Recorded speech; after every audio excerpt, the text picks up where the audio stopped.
I'm not going to spend a lot of time talking about Gestalt, Steam and Cinder. I will say that it's a beautiful game. The pixel art is great. The music is pretty decent. The zones look good because of the pixel art. It's got some okay ideas. But as a metroidvania, it's very much being carried by its art. It's very linear. It's very easy. It's got some okay ideas. It's got some poor writing.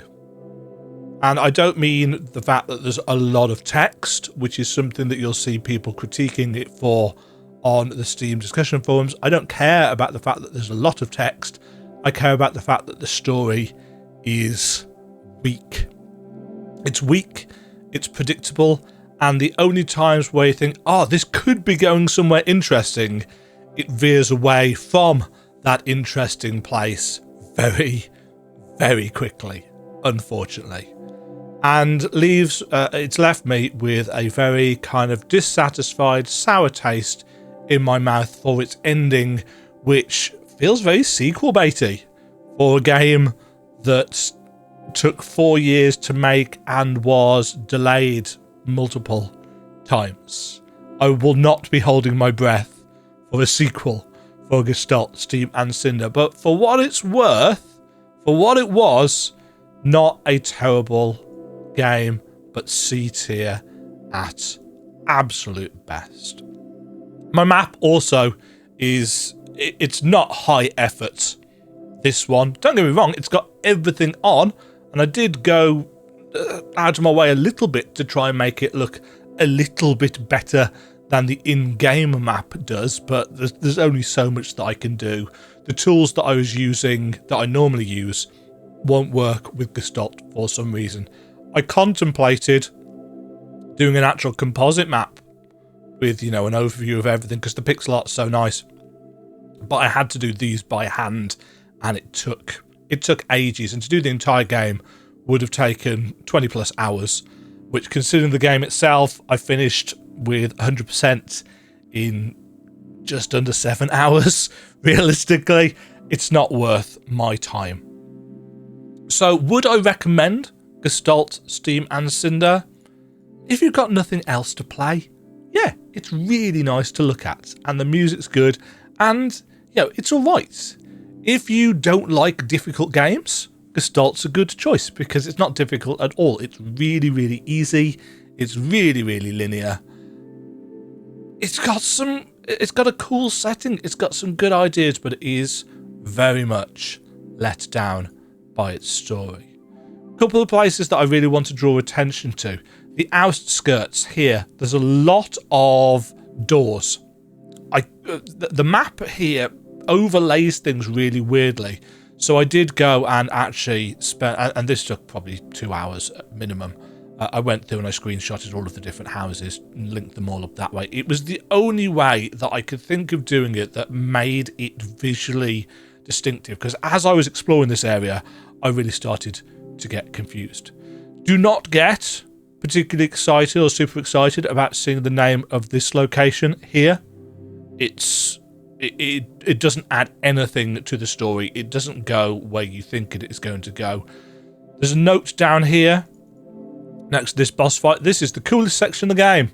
It's 2 rooms. It looks amazing. I wish they'd done more with it. I wish they'd done a lot more with it. I wish that was the direction they'd taken the game.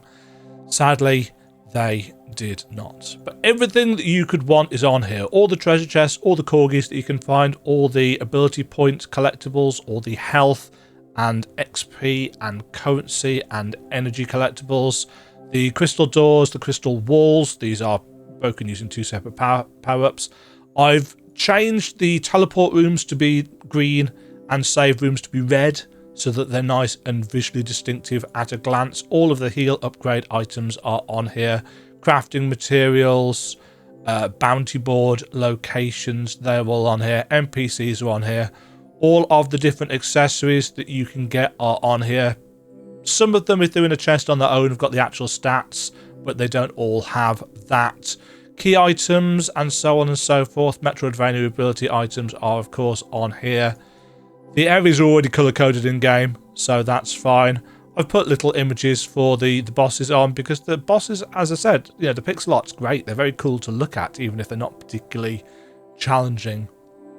I really don't think many people will need to use this map because there are items that you can get in-game that will automatically mark all the Tesla switches on, or automatically mark all the chests on, or automatically mark all the corgis on. You've just got to find the item and take it to an NPC to get those marks on your map. So if you can't find it, maybe this map will be of use to you. But that's why I've not put massive amounts of effort into this one. You know, I've already spent longer on the map than I spent on the game. So, you know, I've got my money's worth. But I cannot say I enjoyed Gestalt, Steam and Cinder as much as I would have liked to. It was a letdown because of how poor and how poorly written the story was, and how it kept veering off from anything that I thought could potentially be interesting and exciting. Map is available over at coffee.com. You can head to demajen.co.uk to search for it that way. There will be a free version available in the Google Drive at some point. Links to all of that down in the description, and I'll try and remember to put it in the pinned comment as well. Thank you very much, as always, for the support. I'm off to go and play Bow Path of the Teal Lotus now. Have yourselves a great day, folks. Cheerio. Thank you very much for watching. If you enjoyed the video, why not click the like button and consider subscribing.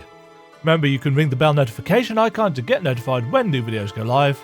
And until next time, cheerio.